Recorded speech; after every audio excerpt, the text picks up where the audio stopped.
कि उसके लिए प्रायश्चित्त करना चाहिए। क्या करना? प्रायश्चित्त। और प्रायश्चित्त करने से शुद्धि हो जाती है और नरक में नहीं जाती। कोई गलती हो जाए तो प्रायश्चित्त।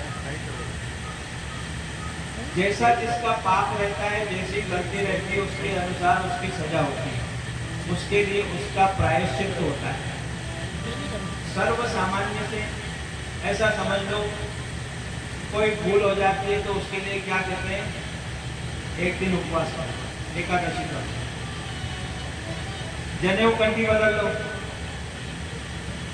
कोई भूल हो गई तो प्रायश्चित्त के रूप में कोई एक दिन उपवास करके जनेऊ कंठी बदल लो, गंगा जल पी लो, हो गया।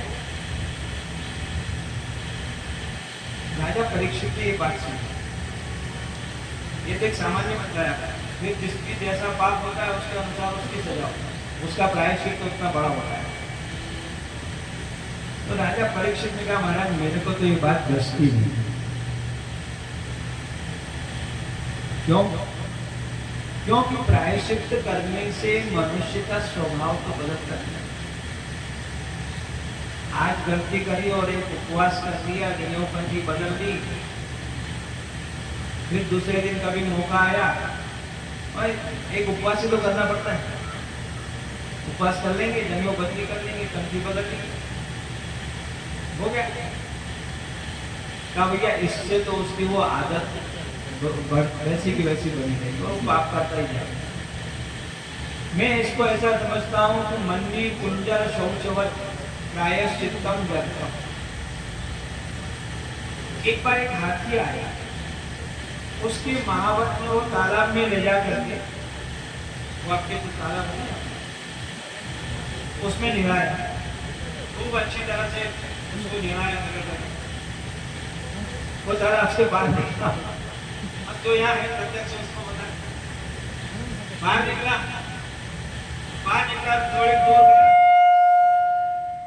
थोड़ी दूर जाने के बाद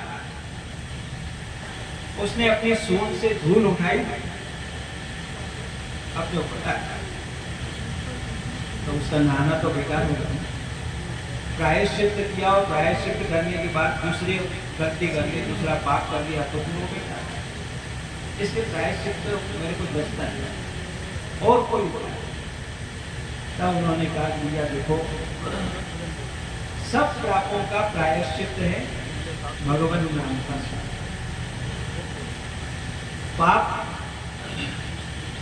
अलग अलग प्रकार के होते हैं, कुछ छोटे होते हैं, कुछ बड़े होते हैं, कुछ गीले पाप होते हैं, कुछ सूखे पाप। आर्द्रम शुष्कम लघु स्थूलम। गीला पाप उसको कहते हैं जो हम समझदारी से करते हैं, जानबूझ के करते हैं। कोई नहीं देख लो अपने को कर लो, जानबूझ के, हमको मालूम है कि ये गलत है फिर भी हम उसको करते हैं, उसको गीला पाप। सूखा पाप वो होता है जो हमारी जानकारी में नहीं है, जिसके बारे में हमको कुछ भी पता नहीं है और भी करते हैं, तो सूखा पाप। कुछ छोटे पाप हैं, कुछ बड़े पाप हैं, उन सब पापों के प्रायश्चित्त के रूप में भगवान का नाम है। इस विषय में अजामिल का एक कि वो अजामिल ब्राह्मण था, पढ़ा लिखा था, स्नान संध्याशील था, अग्निहोत्र करने वाला, माता पिता की सेवा करने वाला, गुरु की सेवा करने वाला, संतों का साथ करने वाले, सारे एक साथ गुण थे उसके।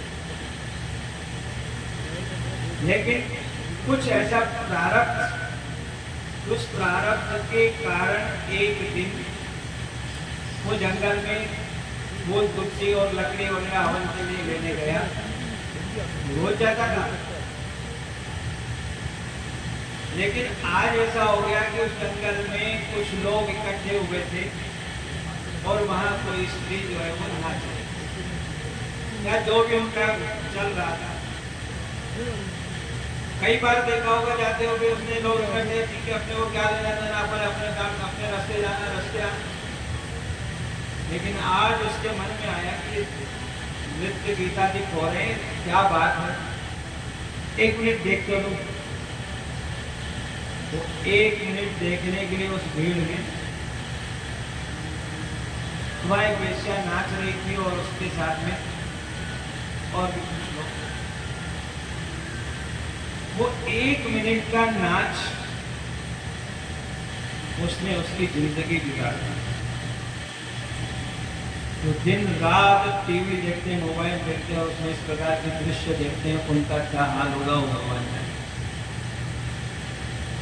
1 मिनट के नाच ने उसका जीवन बदल दिया।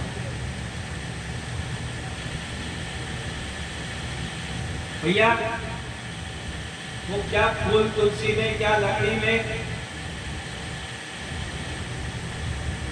उसने जिस दृश्य को देखा उस दृश्य को देख करके और वो स्त्री उसके मन से फंस गई। पाप भी आंखों से अंदर जाता है और भगवान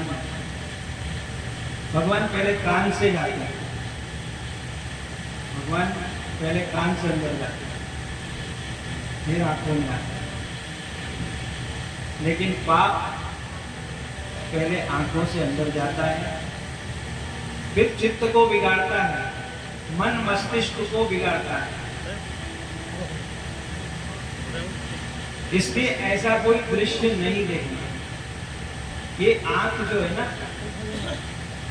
बहुत इंपॉर्टेंट, बहुत ही शरीर के 10 इंद्रियों में ये सबसे ज्यादा महत्वपूर्ण है। इसकी सुरक्षा के लिए भगवान ने इसके ऊपर पर्दा लगाया।